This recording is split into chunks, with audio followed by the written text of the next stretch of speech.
Assalamualaikum warahmatullahi wabarakatuh.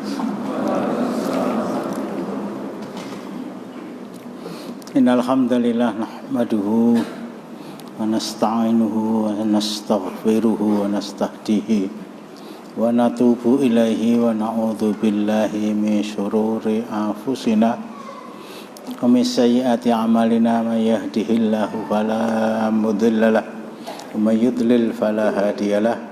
Wa asyhadu an la ilaha illallah wahdahu la syarikalah wa asyhadu anna Muhammadan abduhu wa rasuluh.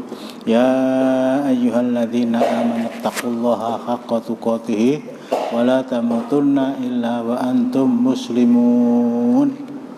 Ya ayyuhan nas taqu rabbakumul ladzi khalaqakum min nafsin wahidah wa khalaqa minha zawjaha وبث منهما رجالا كثيرا ونساء واتقوا الله الذي تساءلون به والأرحام إن الله كان عليكم رقيبا يا أيها الذين آمنوا اتقوا الله وقولوا قولا سديدا يصلح لكم أعمالكم ويغفر لكم ذنوبكم ومن يطع الله ورسوله فقد فاز فوزا عظيما. Amma ba'du fa inna astaqal hadithi kitabullah wa khairal hadi Muhammadin sallallahu alaihi wasallam wa syarrul umuri muhdatsatuha wa kullu muhdatsatin bid'ah wa kullu bid'atin dhalalah wa kullu dhalalatin finnar. Engko madhep nggone sing ngomong kok. Dah.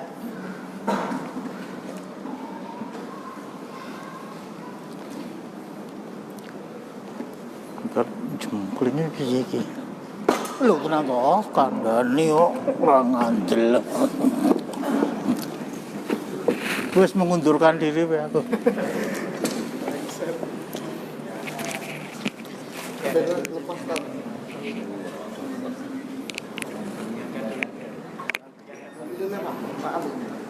Anu ganti kursi ya. Ya, yang mengundurkan.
Enam 16 bulan sejak bulan Maret 2020 sampai hari ini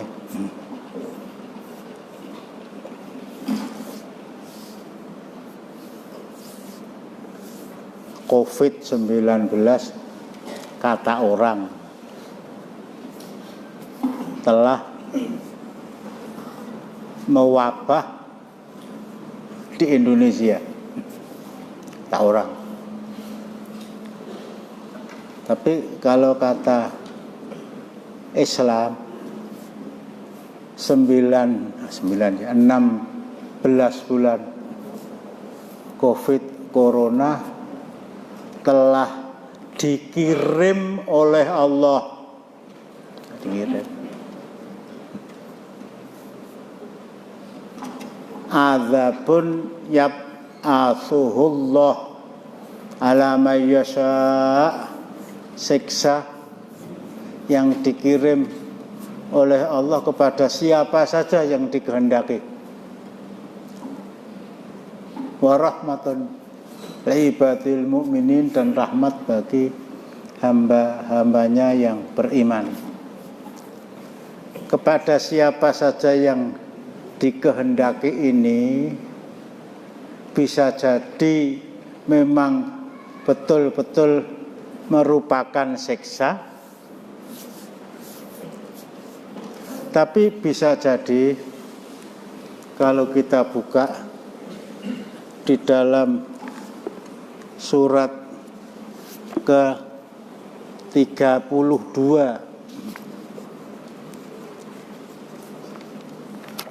surat As-Sajdah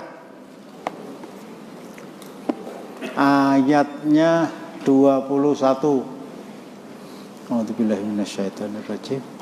Wala nudhiqannahum minal adzabil adna tunal adzabil akbari la'allahum yarji'un. Wala nudhiqannahum minal adzabil adna tunal adzabil akbari la'allahum yarji'un.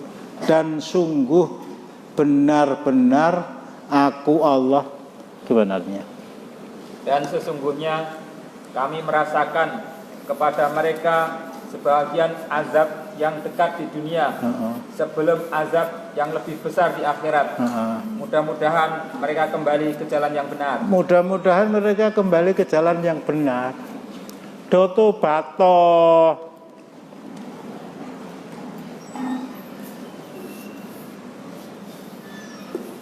Beristighfarlah kepada Allah.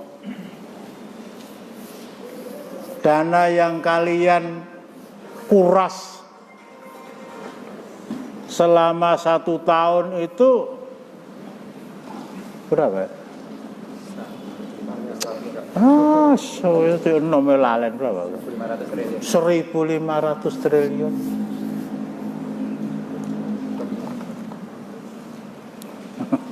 Kata Cahyokumolo, cukup untuk membuat 2 ibu kota baru.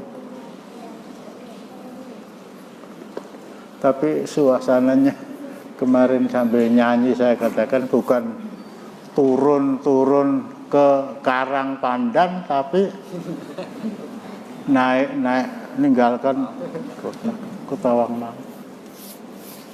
Kapan itu akan berakhir? Yang tadinya hijau jadi kuning, yang tadinya kuning jadi oranye, yang tadinya oranye jadi merah, Sragen merah, Karanganyar merah, Solo belum.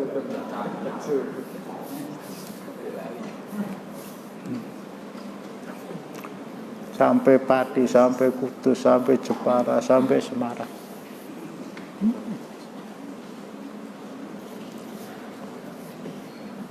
Ya kita kan sudah mengusahakan impor vaksin sekian ratus juta. Itu pun diakui oleh pengimpornya bahwa vaksin itu bukan jaminan. Dokter di UNS berapa orang itu? Berapa? 2 hari 3 orang tambah 1 karyawan itu. Polisi di Banyumas, Tirta Kencana, Banyumas itu Tirta Kencana kan? Di Polsek Banyumas itu 22 orang, padahal sudah divaksin 2 kali semua.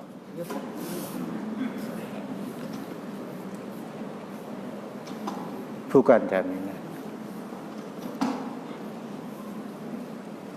Nah terus apa yang harus kita perbuat? Masya Allah. Resep Al-Quran itu amat sangat mudah. Amat sangat sederhana. Amat sangat ready for use. Surat Al-Anfal ayat 33. Waalaikumsalam warahmatullahi wabarakatuh. A'udzubillahi minasyaitonirrajim. Wa ma kana Allahu liyu'adzibahum wa anta fihim wa ma kanallahu mu'adzibahum wa hum yastaghfirun. Wa hum yastaghfirun. Baca akhi seperti. Dan Allah sekali-sekali tidak akan mengadab mereka sedang kamu berada di antara mereka. Titik. Ini yang kelanjutannya itu kita dengar. Dan tidaklah pula Allah akan mengadab mereka sedang mereka meminta ampun.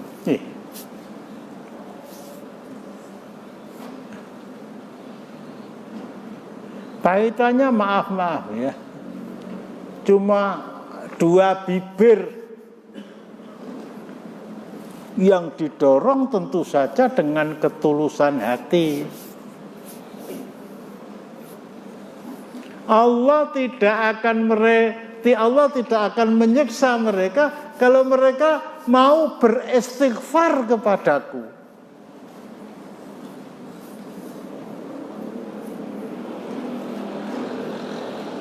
Nggak mungkin bahasa kerennya taubat nasional, tapi tidak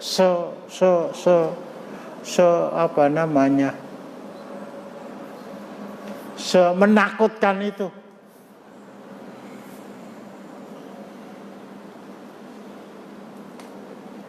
Memohon ampun kepada Allah tidak harus semua peraturan, semua undang-undang itu dirubah dengan syariat Islam. Wah, itu radikal itu nanti.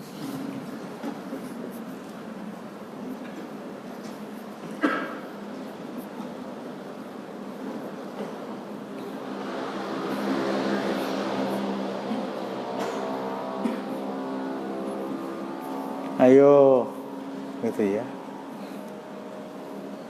Tempat-tempat wisata yang hampir nggak ada AC yang nyala, kipas juga nggak nyala itu, kursinya rusak lagi. Yang hampir bisa diidentikan dengan tempat maksiat,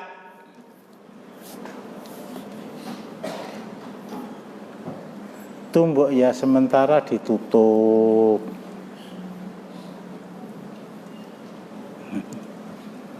Gubernur yang paling antum acungi jempol sa-Indonesia siapa? Ayo, gubernur yang menurut antum paling nomor 1 sa-Indonesia siapa? Anies. Dulu ketika Jakarta ditutup karena PSBB itu, begitu PSBB dicabut, langkah pertama yang diambil oleh gubernur antum itu membuka gedung-gedung bioskop. Tenin itu, tenin. Ya orang tidak paham ya bahwa wisata itu hampir identik dengan kemaksiatan. Tapi seorang muslim diajak melaku-melaku yang juruk itu mesti golek bukan masker di bawah hidung, tetapi masker di atas hidung. Aku gelem ning mataku tutupono sik. Ora sebab weruh gajah ki wudoh ora. Ora sebab weruh jaran ki ora nganggo kathok. Tapi begitu mata memandang mesti melihat lawan jenis dan berpakaian baik Islami atau tidak Islami tidak boleh dilihat.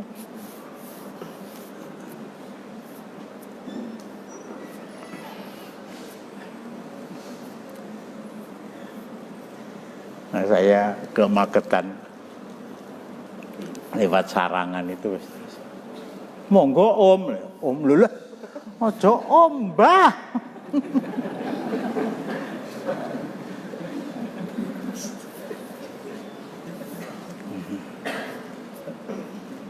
Menteri pariwisatanya konon ketika berkampanye untuk menjadi wakil presiden diagul-agulkan oleh habaib, ini calon wakil presiden yang akan menegakkan syariat Islam. Adalah menegakkan pariwisata malah.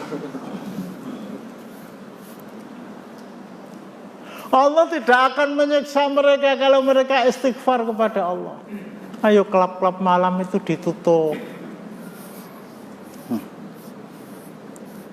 Ayo warung-warung ditutup kalau memang itu tempat berkerumun. Ditutupnya bar jam 09.00. Apa gentayangannya COVID-19 itu bar jam 09.00?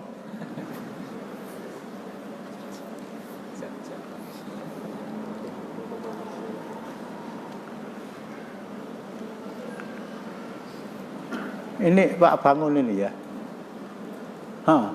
Ini beliau tahu itu. 1-2 tahun yang lalu Kapol Resta ya, Surakarta, namanya Pak Ribut. Itu memerintahkan, cerita beliau, nek salah ojo ngelapor ke aku, ngelapor ke. Begitu mendengar azan kabeh wudu, kabeh jamaah.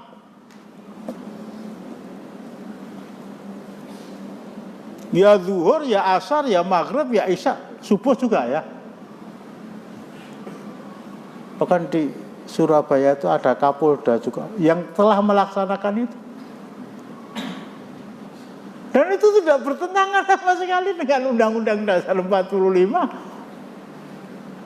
Masuk Kapolda berbintang 2 melanggar Undang-Undang Dasar 40.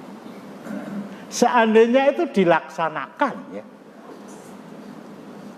yang saya tahu, yang saya belum tahu mudah-mudahan lebih banyak, ya baru di 2 tempat itu. Tapi seandainya itu dikembangkan, bukan hanya di kalangan kepolisian, di kalangan kantor-kantor pemerintahan. Di Sukoharjo, gubernur, bupati kamu kan Bu Hajah ya Pak Abdurrahim ya. Kok ngguyu itu loh. Bu Hajah mbok di anu niku di kantor Kabupaten Sukoharjo Ramudeng ya Bu. Ada masjidnya enggak itu? Enten mboten Pak Warso? Ya Ramudeng. Wah dalah. Ada? Ada enggak kok? Nah. Ya masa dhuwure. Engko Bu Hajah krungu azan kabeh karyawane kok nyang masjid. Ya zuhur asar saja. Ampun ngimami lho ora keneng. Lah kok dadi bupati keneng lho, mbuh ora ngerti aku. Engko Bu Khofifah. Aku itu ya wakil kamu Pak Dardak itu. Engko Pak Ganjar. Allah tidak akan menyiksa mereka kalau mereka istighfar. Dimulai dari sana. Yang Solo mana itu? Enggak.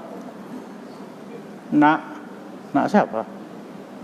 Nah kalau saya manggil kan nak ya. Nak Gibran lah. Dokan teng masjid engko, masjidnya pun cepak. Lah wudune ku pun enten. AC tur murup mboten kaya Baitul Makmur. Baitul Makmur kok mboten murup enten lho. Lah mungkin sepatune ilang tuku meleh lah. Enak tuh. Itu kalau dimulai dari sana, saya yakin Allah Maha tahu, Allah Maha mendengar. Kosek to yo ah.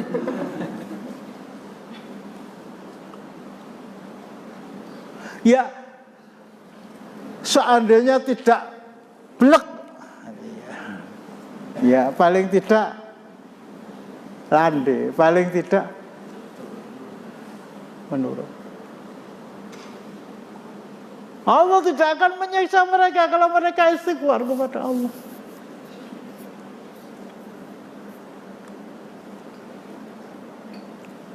Fakultus taghfiru rabbakum innahu kana ghaffara. Surat Nuh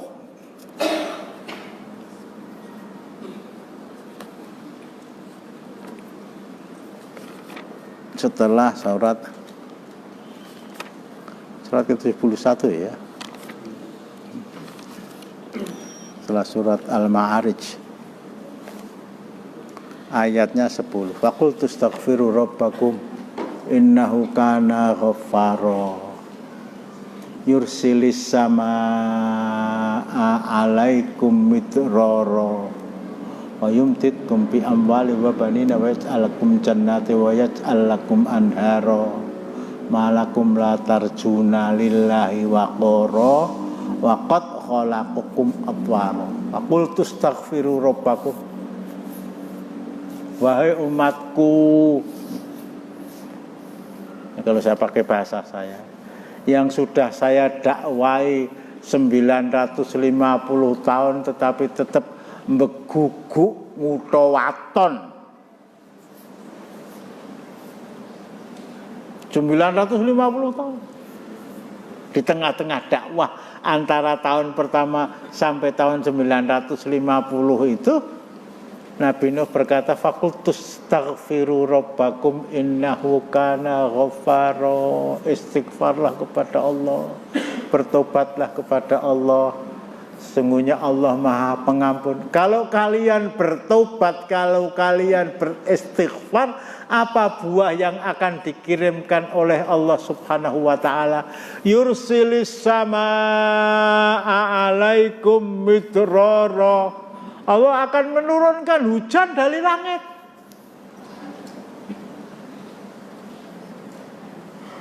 Mengapa hujan dari langit dimohon dengan istighfar? Bukan karena waktu itu, bukan karena pada waktu itu belum ada hujan buatan.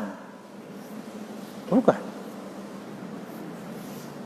Bahkan kisah pertama kali uji coba hujan buatan di Indonesia ya, di Jogja sekitar tahun 71 dulu. Hujan buatan dibuat dengan menebarkan benih hujan dari Lanut Adi Sucipto yang kekeringan tuh daerah Gunung Kidul, itu ditebarkan di sana. Wah, keplok-keplok, wah, awan sudah bergumpal-gumpal, sebentar lagi hujan. Kose, nah gitu. Allah perintahkan kepada angin kayak digawa ngalor rada ngetan lah gitu. Betul itu. Dari Gunung Kidul itu dalam waktu beberapa menit sudah hilang, pindah ke Boyolali. Udan ning kono. Padahal Boyolali siap-siap panen bako. Udan tenan. Wa qultu astaghfiru rabbakum, istighfarlah kepada Allah. Innahu kana ghaffara yursilis samaa alaikum midrara. Allah akan menurunkan dari langit hujan yang deras. Yang hujan deras tadi akan menimbulkan tanah menjadi subur, tanaman-tanaman menjadi tumbuh, mengeluarkan buah, mengeluarkan sesuatu yang dibutuhkan oleh manusia. Bukan karena hujan akhirnya banjir, bukan karena hujan kemudian tanah longsor, bukan karena hujan satu pekan satu kampung direndam oleh air, bukan.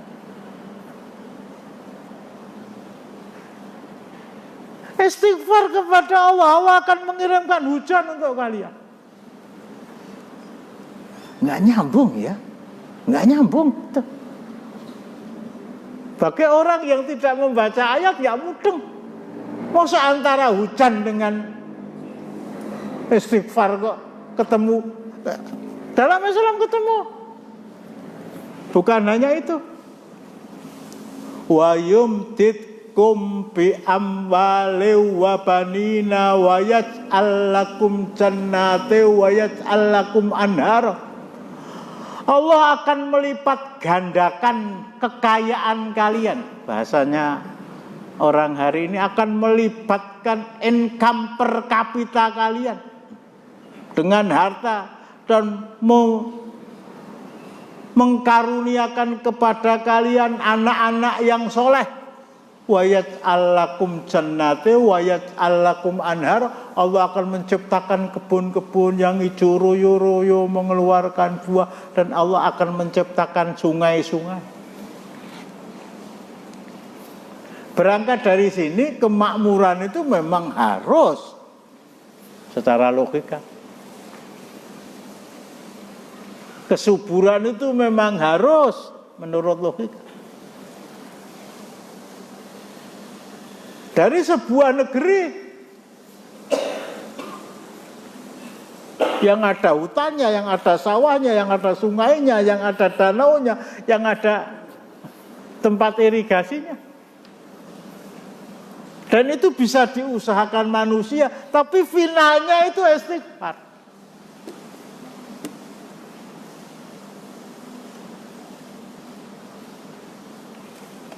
Kemakmuran suatu negeri memang harus diusahakan. Tentu saja kemakmuran lahir dan kemakmuran batin.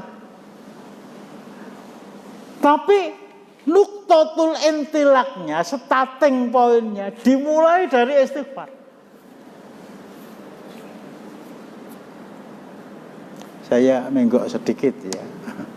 Nabi Ibrahim alaihissalam membawa istri beliau yang kedua, Hajar, bismillah,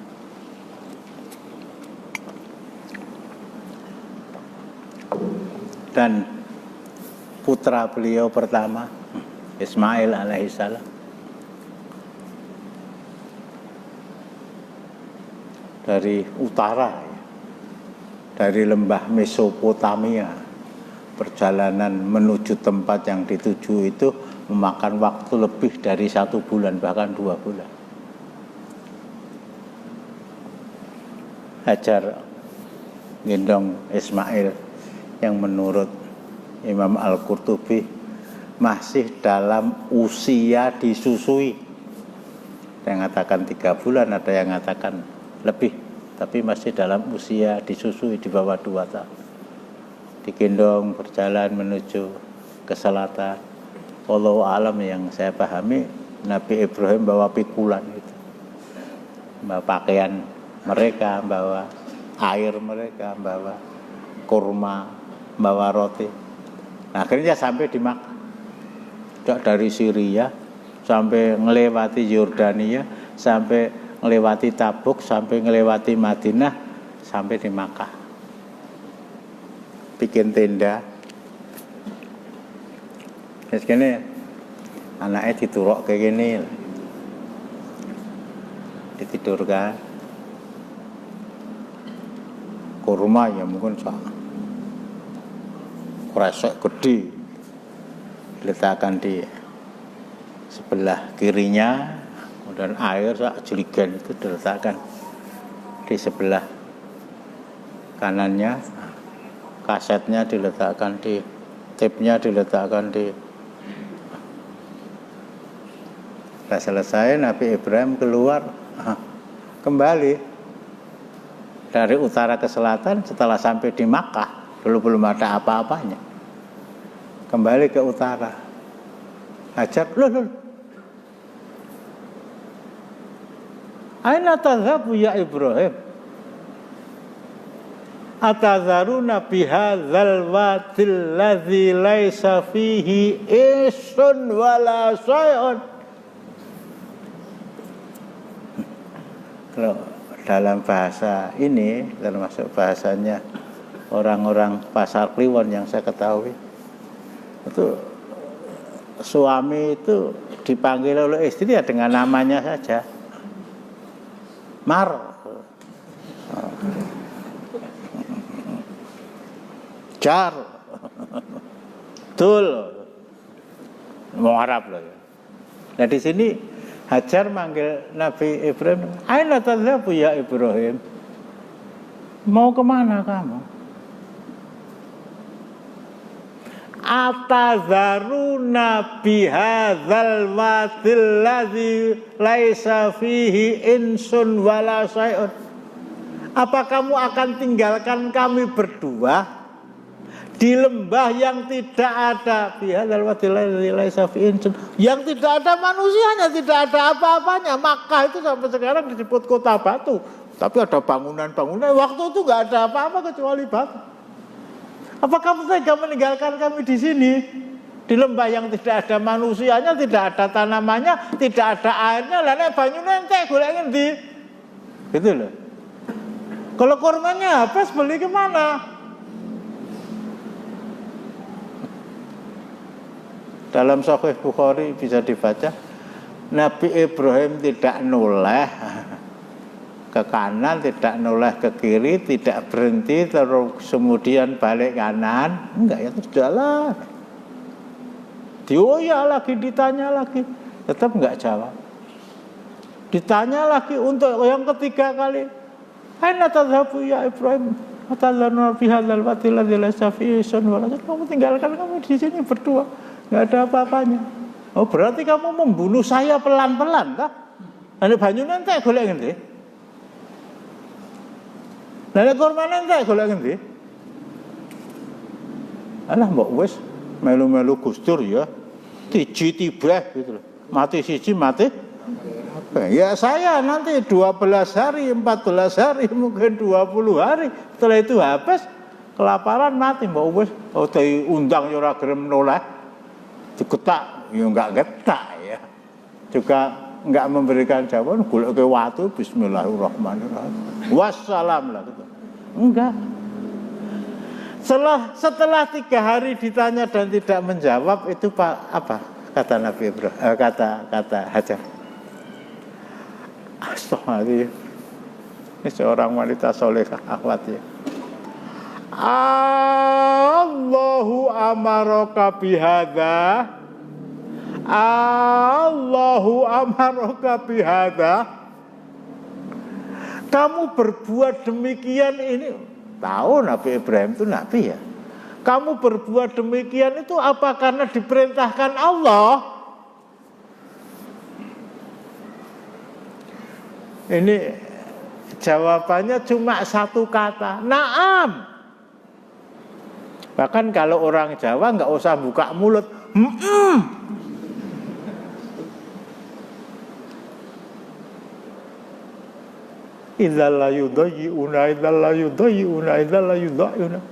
Kalau demikian, kalau ini perintah Allah, kamu jawab na'am, Allah tidak akan menelantarkan kami berdua.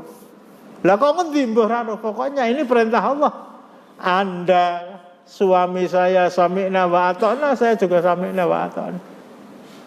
Akhirnya dia Nabi Ibrahim meneruskan perjalanannya, kemudian sampai di bukit. Di bukit itu harus dia lewati. Artinya setelah bukit itu dia tidak akan bisa lagi melihat tenda yang di dalamnya ada Ismail yang kelahirannya ditunggu kira-kira 80 tahun setelah perkawinan beliau.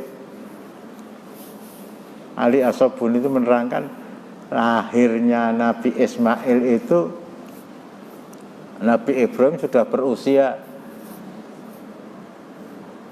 130 tahun. Ditinggal prung. Nah, setelah berjalan ke arah utara melewati sebuah bukit, dari bukit itu pandangan akan tertutup. Beliau baca doa yang diabadikan oleh Allah di dalam surat Ibrahim surat 14 ayat 37. Rabbana inni askantu min dzurriyyati biwadin ghairi dzi zar'in inda baitikal muharram Rabbana liyuqimus sholata fat'al afidatan minan nasi tahwi ilahim warzuqhum minas samarati la'allahum yashkurun. Ya Allah, aku tempatkan sebagian ini askantu min dzurriyyati, sebagian dari anak turunku Ismail biwadin ghairi dzar'in di sebuah lembah. Baca. Ya Rabb kami, sesungguhnya aku telah menempatkan sebagian keturunanku di lembah yang tidak mempunyai tanaman di dekat rumah Engkau, yaitu Baitullah yang dihormati. Ya Rabb kami, yang demikian itu agar mereka mendirikan sholat. Maka jadikanlah hati sebagian manusia cenderung kepada mereka, dan beri rizkilah mereka dari buah-buahan. Mudah-mudahan mereka bersyukur. Ya Allah, ya Rabbu, aku tempatkan sebagian dari anak keturunanku di lembah yang tidak ada tanamannya. Kota batu dalam arti sesungguhnya. Lu Batu Malang, aku pengen golek buah apa saja ada. Tapi kalau enggak, kalau bupatinya juga mondok itu ya. Di sebuah lembah yang tidak ada tanaman. Mengapa saya tempatkan di sana? Inda baitikal muharram, dekat dengan rumah kamu, dekat dengan Ka'bah, dekat dengan Masjidil Haram, meskipun belum dibangun waktu itu. Ini askantu min dzurriyyati biwadin ghairi dzar'in inda baitikal muharram rabbana liyuqimus shalah. Keinginan saya itu saja Allah, agar anak saya nanti setelah Masjidil Haram itu ditekan bisa melaksanakan sholat 5 waktu secara berjamaah di masjid.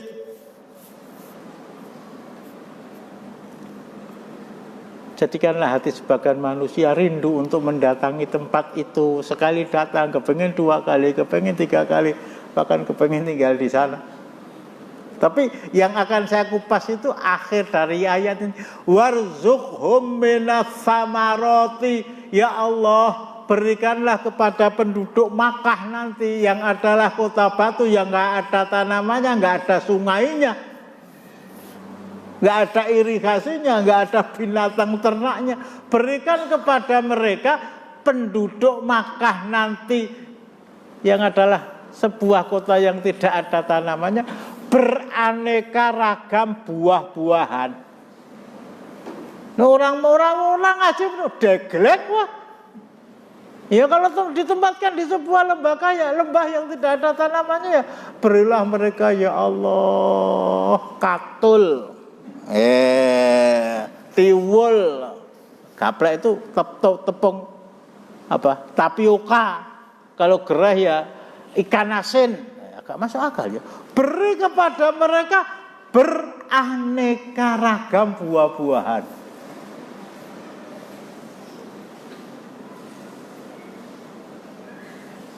Ini doa Nabi Ibrahim dan terbukti.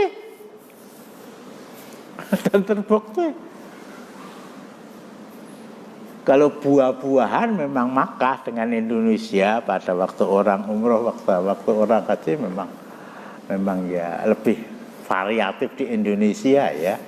Tapi apa artinya Indonesia itu negara durian? Nek sakjeke urip ya urung tau mangan duren. Ora iso tuku kok. Kalau saya waktu kecil itu paling pungginya itu dibakar, ono banget nunggulah masalah ngentute ping 50. Kalau nggak ada di sana, nggak ada yang asam urat ya.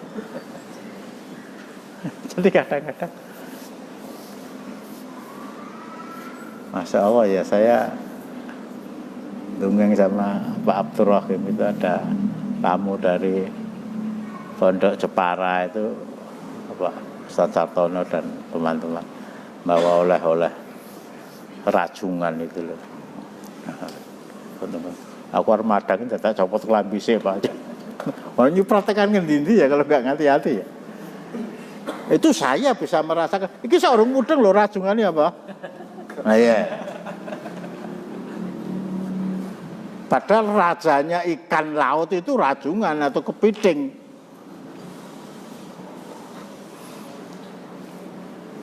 Apa artinya diberi rezeki yang melimpah kalau nggak pernah merasakan? Udang benur yang menyebabkan Menteri Kelautan dipondokkan itu tahu loh.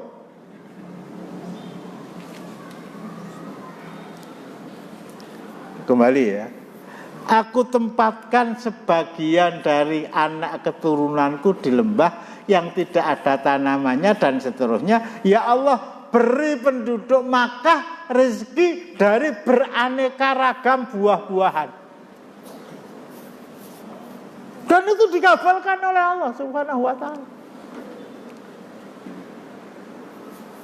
Di Indonesia ada pir impor, di Makkah ada pir impor, tapi lebih murah di sana. Ada apel impor, ada di sana juga apel impor, tapi lebih mudah dari sana. Pisang impor, di sini pisang ada, reganya malah lebih murah.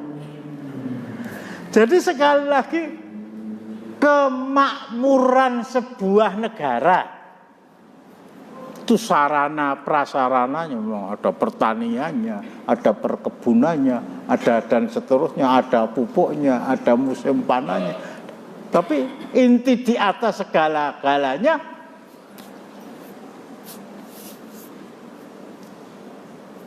ajaan Nabi Nuh kepada umatnya tadi. Faqultu astaghfiru rabbakum innahu kana ghaffara. Beristighfarlah kalian kepada Allah. Allah Maha Pengampun. Kalau kalian memohon ampun kepada Allah, Allah akan menurunkan hujan, Allah akan ciptakan sungai, Allah akan ciptakan tanaman-tanaman, kebun-kebun yang subur dari istighfar. Itu pun yang terjadi pada penduduk Sabak.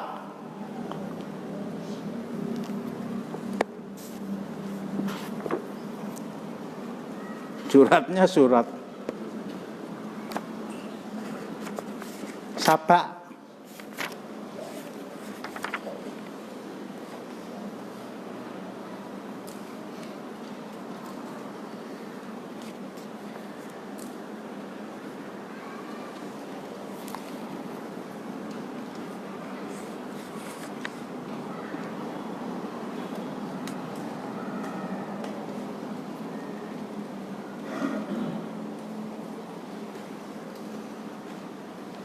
Ayatnya 15.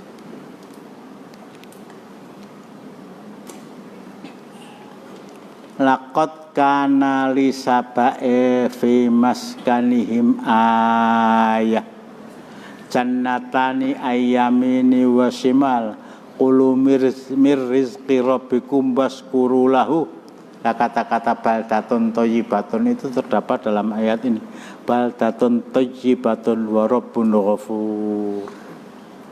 Fa'aradu fa arsalna alaihim sailal arimi wa baddalnahum bi jannataini dhawatai ukulin khamtin wa athli wa syai'im min sidrin qalil. Baca. Sesungguhnya bagi kaum Sabak ada tanda kekuasaan Tuhan di tempat kediaman mereka, yaitu 2 buah kebun di sebelah kanan dan di sebelah kiri. Kepada mereka dikatakan, makanlah olehmu dari rezeki yang dianugerahkan Tuhanmu, dan bersyukurlah kamu kepadanya. Negerimu adalah negeri yang baik, dan Tuhanmu adalah Tuhan yang Maha Pengampun. Ini Sabak itu negeri Yaman ya, negerinya Ratu Bilqis. Di tengah-tengah negeri mereka itu ada bendungan Ma'rib. Allah pernah memberikan kesempatan saya ke sana. Guru kanannya itu Masya Allah, perkebunan, persawahan. Yang dari sana mereka bisa hidup secara makmur, memberi pengairan kepada tanaman mereka, memberi air kepada ternak mereka. Ini disebutkan di dalam ayat 15. Negara kalian adalah baldatun thayyibatun wa rabbun ghafur. Negara yang baik dan mendapat ampunan dari Allah. Ketemu ya? Baldatun thayyibatun wa rabbun ghafur. Negaranya baik, subur, makmur, loh jinawi, toto tentrem, kertora harjo, mendapat pengampunan dari Allah. Sehingga setiap hasil panen itu mesti mendatangkan faedah. Bahkan seandainya baldatun itu tidak thayyibatun, negeri gersang kayak Mekah, tapi ada warabun ghafur, itu doa Nabi Ibrahim tadi. Baldatun thayyibatun, tidak pernah mendapat ampunan dari Allah. Masya Allah. Musibah itu bukan silih berganti ya. Bukan hanya silih berganti. Kalau silih berganti, siji rampung, tsunami, genti banjir, genti tanah longsor. Bertubi-tubi itu. Bertubi-tubi. Kalau dikembalikan ke sini, apa penyebabnya? Ayat 16. Tetapi mereka berpaling. Maka kami datangkan kepada mereka banjir yang besar. Dan kami ganti kedua kebun mereka dengan 2 kebun yang ditumbuhi pohon-pohon yang berbuah pahit, pohon asil, dan sedikit dari pohon sidir. Bendungan Ma'rib yang berada di tengah-tengah negeri mereka, yang mengairi semua sawah dan ladang dan kebun mereka, oleh Allah Subhanahu wa ta'ala dijebol. Jebolnya itu Allah kirimkan binatang, kono krokotono alon-alon. Oh, sudah akhirnya banjir semua, tanaman-tanaman mereka terendam semua. Negeri mereka menjadi kebanjiran. Dan akhirnya berubahlah baldatun thayyibatun warabun ghafur menjadi baldatun yang tidak thayyibatun dan tidak warabun. Ini kaitannya karena mereka durhaka itu. Jadi mungkin ya, kalau saya boleh ngomong ya, musibah 1 tahun yang dialami oleh negara kita, sejak dari tanah longsor, sejak dari banjir, sejak dari gempa bumi, sejak dari itu kerugiannya berapa miliar, bahkan berapa triliun.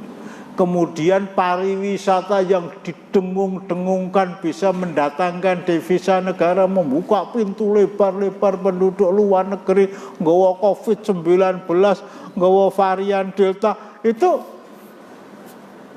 berapa? Hasil pariwisata yang tadi saya katakan hampir diidentikan dengan kemaksiatan, dengan musibah itu, kira-kira iki entuk pirang rupiah, iki rugine pira? Masalahnya nggak pernah diperhitungkan. Dari mana? Karena musibah itu bukan dianggap sebagai siksa dari Allah seperti yang ditimpakan kepada penduduk Sabah tadi, tapi wah, itu gejala alam.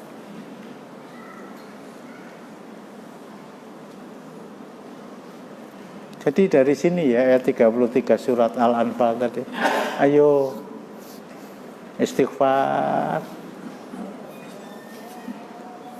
Ini MU yo raja-aja ya.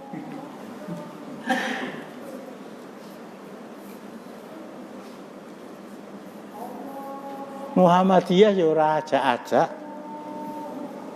Ayo taubat nasional. NU yang dulu sangat mau ngangkat kata-kata istighosah, masih nyambung nggak itu? Wis lali kan itu. Ayo datang ke kelurahan, daftarkan supaya divaksin, apalagi yang lansia sudah.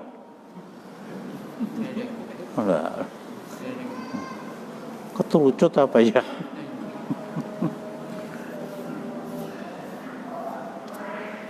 Kita hargai ya. Anda percaya silakan, tidak silakan. Saya pribadi menghargai. Tapi itu ikhtiar lahiriah. Ikhtiar lahiriah. Orang Latin saja bisa berkata ora et lali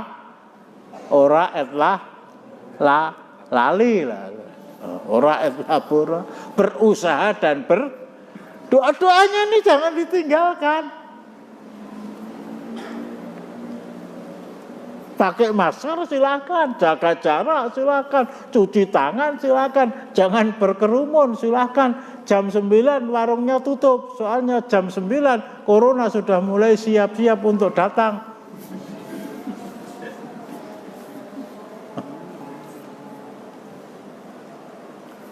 Tapi itu, ayo ke masjid. Pak Lurah, rakyat sing Islam berjejak nyang masjid, Pak Lurah.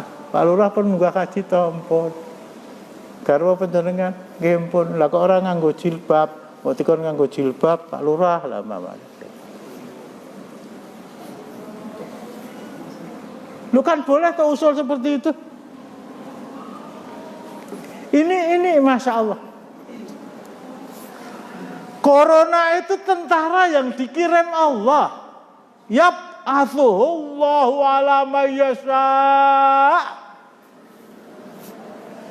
Ditanggulangi silakan. Dengan segala usaha yang sifatnya lahiriah. Dengan segala usaha yang sifatnya ilmiah. Tapi kunci terakhir itu berada pada masyiatillah. Kalian istighfar apa tidak? Shogun dilawan ya. Tentara Allah dilawan. Bisa jadi itu dikirim oleh Allah sebagai senjata. Kemarin saya katakan ada India, ada Cina, ada Jepang, ada Jerman, ada Prancis, ada Italia, ada Inggris, ada Amerika, ada Brasilia. Bisa jadi itu dikirim berangkat dari firman Allah surat As-Sajdah ayat 21, wala nudziqannahum minal adzabil adna dunal adzabil akbar. Ini peringatan. Aku timpakan kepada mereka siksa yang dekat di dunia. Agar mereka taubat, agar mereka istighfar. Sebelum aku timpakan kepada mereka siksa yang besar di kampung akhirat. Ini kasih sayang Allah Subhanahu wa ta'ala. Tapi disayangi kadang-kadang orang itu Allah jangan ikut campur, ini urusan kami lah begitu. Ini resep. Nah kalau itu secara nasional mungkin belum bisa dilaksanakan atau tidak dilaksanakan, ya berangkat dari rumah kita masing-masing lah. Berangkat dari rumah kita masing-masing. Berangkat dari masjid kita masing-masing. Ayo perbanyak istighfar, ayo perbanyak Senin Kemis, ayo perbanyak siam bed yang 3 hari, ayo siap-siap mendatangi bulan Dzulhijjah, siam 9 hari sejak tanggal 1 sampai tanggal 9. Biasanya membaca Al-Quran cuma setengah juz, sekarang dibaca 1 juz. Ayo TV dimatikan, nanti dinyalakan lagi, habis sudah turu, Allah. Dari sana.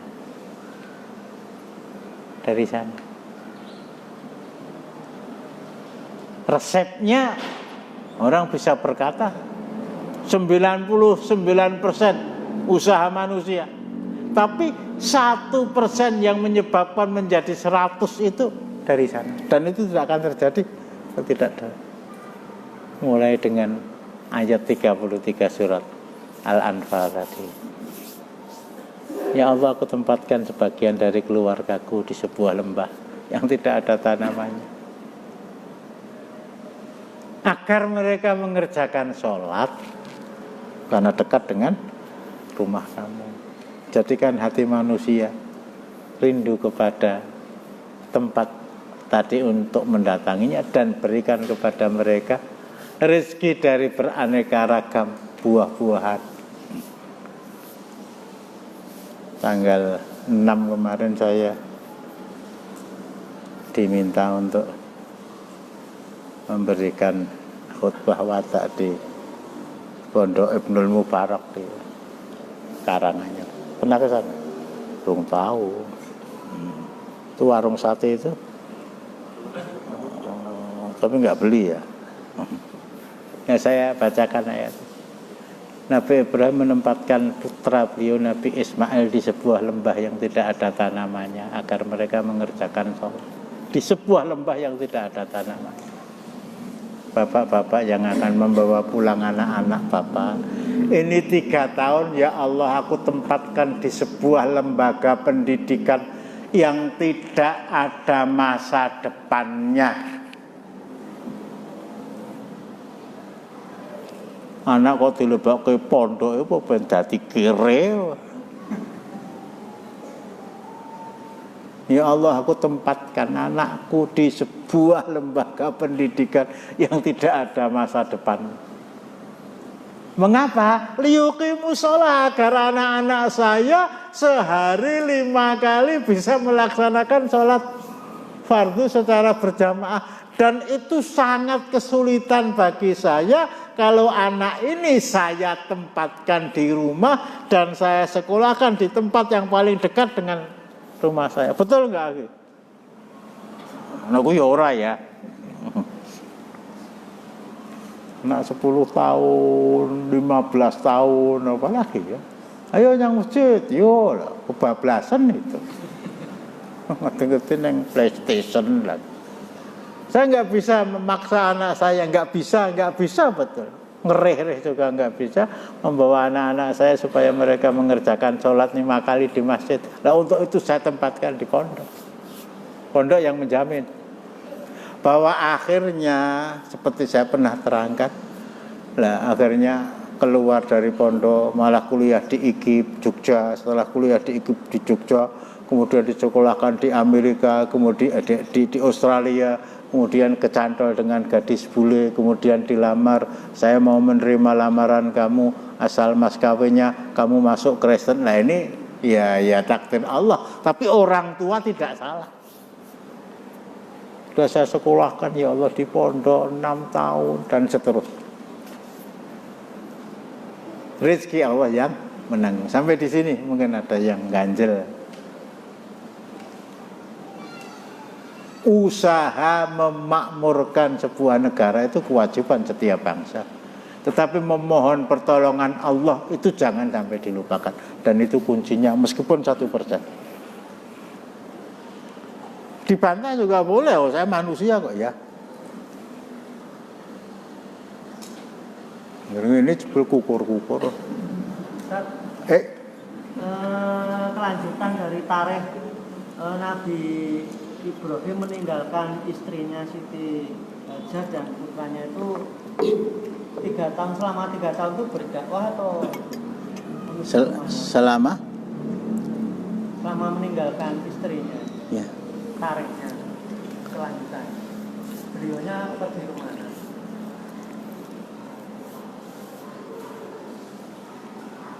Nabi Ibrahim itu kan mempunyai 2 orang istri. Nah gitu ya, 2 orang istri. Yang satu bernama Saroh, yang satu bernama Hajar. Gitu. Hajar itu dinikahi Nabi Ibrahim, telah lama berumah tangga dengan Saroh dan tidak dikaruniai anak. Tapi setelah nikah dengan Hajar dikaruniai anak namanya Ismail tadi. Kemudian begitu Hajar melahirkan, Sarah itu juga hamil. Akhirnya melahirkan anak bernama Ishak. Gitu ya. Siapa yang disembelih? Kata orang Yahudi, kata orang Kristen, Ishak. Mengapa? Karena Ishak itu yang menurunkan mereka. Nabi Musa, Nabi Yakub, Nabi Yusuf, sampai semuanya itu keturunan Nabi Ishak. Nabi Ismail itu keturunannya orang-orang biasa, tapi gongnya nanti Nabi Muhammad Sallallahu Alaihi Wasallam. Nah ketika wallahu a'lam ya, satu rumah dengan 2 orang istri, 2 orang anak, itu salah satu riwayat ya, itu ya sok nganggo rame lah gitu lah untuk dipisah. Akhirnya Allah memerintahkan tempatkan dia di Makkah. Lah setelah ditempatkan di sana kemudian ditinggal kemana? Ya ke istri pertama tuh ya. Nyambung ya. Ya memang jadi akhirnya Saroh Hajar. sebagian riwayat di Makkah itulah beliau mendirikan Ka'bah, mendirikan masjid. Di Makkah itu pula lah beliau wafat, di Makkah itulah beliau dimakamkan. Yang lain?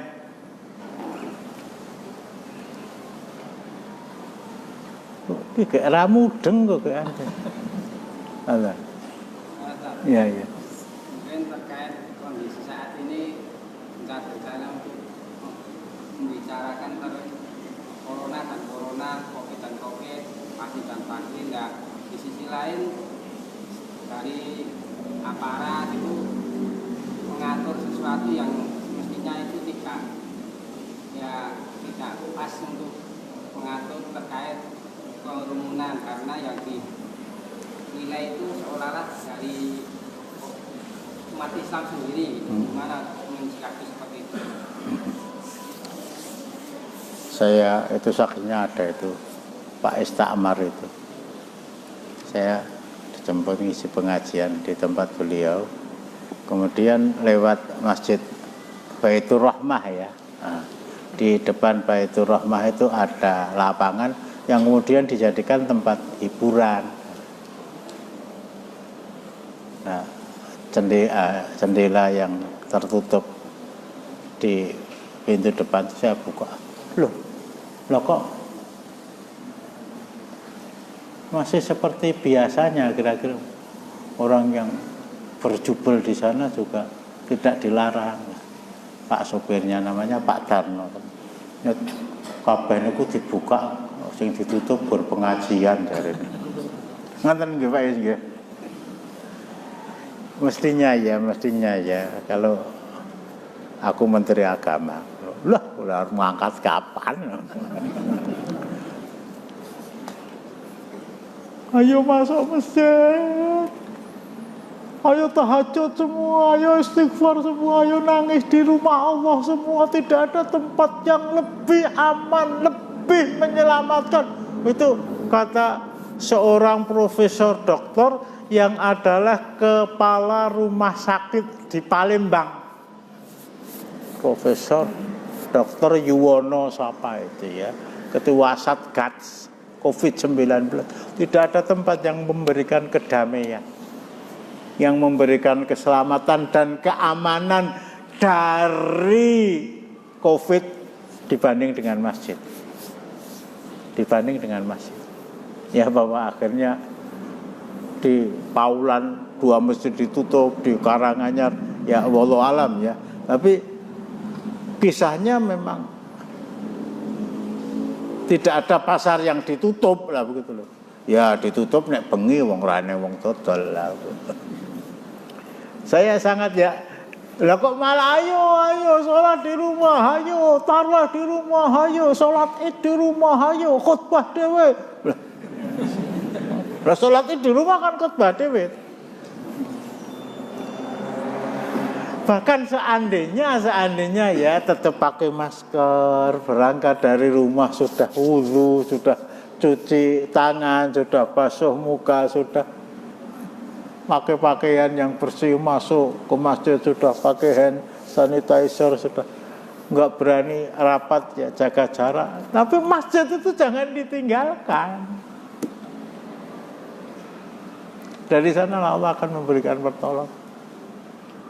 Ya bahwa akhirnya semuanya dibuka kecuali pengajian. Yo ngawur sing jawab yo bener ya. Ya. Itu tanggung jawab siapa? Tanggung jawab siapa? Enggak usah ditanyakan. Selama kita masih merasa bahwa saya bisa menjaga diri, selama takmir masjid masih merasa lah malah karpatnya digelari ya. Nah, gitu. Selama takmir masjid masih merasa bahwa tempat ini tidak akan menjadi klaster, ya silakan. Di sana sudah ada cuci tangan, lah begitu ya. Lah ora gelem cuci tangan lah malah cuci. Insya Allah nggak ada masalah. berangkat dari ketakutan bahwa harus jaga jarak, bahwa harus ya kita hormatilah pendapat itu, tetapi tidak mesti menghormati itu membenarkan apa yang menjadi pendapat. Yang lain mungkin kapan akan berakhir? Ya sambat kepada yang ngirim tentara itu tak? Tobat saya itu Allah, pun. Allah enggak akan tenan, enggak. Engko mbok baleni mboten enggak. Kita tobat, kita istighfar, mengakui kesalahan. Saya akan selamatkan bangsa kamu, masyarakat kamu dari tentara yang namanya Taun, yang anak keturunannya bernama COVID-19. Ayo balik, orang yang saya nekat itu. Mboten sekedar malih Allah, enggak. Ini yang kita lupakan ya. Yang ngirim Allah itu berapa tahu ya Allah yang dikirim ke Indonesia? Oh, rahasia rasa kandang enggak ada yang tahu ya. Tapi itu Allah yang ngirim itu. Untuk apa? Menyiksa siapa yang dikehendaki, mengingatkan dengan siksa agar mereka bertobat sehingga tidak akan mengalami siksa yang lebih besar di kampung akhirat. Selesai. Masih ada masalah yang akan saya angkat tentang Abdul Muthalib itu. Tentang Abdul Muthalib yang saya kesini minta unta saya. Lah, di sini seorang pemimpin wali kota Makkah datang ke sini hanya untuk meminta untanya yang 200. Kok tidak minta supaya saya membatalkan menghancurkan Ka'bah? Ka'bah itu ada yang punya, itu urusan dia, urusan saya dengan Anda berurusan dengan unta. Urusan Ka'bah itu urusan Anda dengan yang menciptakan. Nah, bagaimana keberadaan Abdul Muthalib nanti di kampung akhirat? Orang yang sebijaksana itu. Bahkan Rasulullah dalam sebuah hadisnya, Ana Muhammad la kadzib, Ana ibnu Abdul Muthalib, saya Muhammad enggak pernah berdusta karena saya adalah anaknya Abdul Muthalib. Maksudnya cucunya, bapaknya Abdullah sudah meninggal. Ana Muhammad la kadzib, Ana ibnu Abdul Muthalib. Nah, bagaimana nasib dia? Bahkan bapak Rasulullah sendiri yang diperintahkan oleh Abdul Muthalib ketika sudah menghindar, mengungsi dari kota Makkah, mencari tempat-tempat di puncak gunung. Beberapa anak beliau ikut, salah seorang di antaranya Abdullah, kamu tengok bagaimana suasana kok kemudian berubah sunyi senyap setelah sebelumnya hiruk pikuk 60 tentara infanteri, belum tentara berkuda dan tentara gajah, membuat bising seluruh kota Makkah. Kok tiba-tiba lenyap?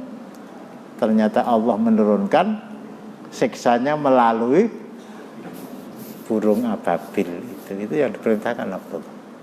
Insya Allah pekan depan terus di mana ya tempatnya ya? Tempatnya. Nah, jelas belum membaca syahadat Abdul Muthalib itu. Beliau sudah wafat ketika usia Rasulullah masih 9 tahun. Bapaknya malah belum lahir ketika wafat. Rasulullah belum lahir. Ibunya berusia 6 tahun.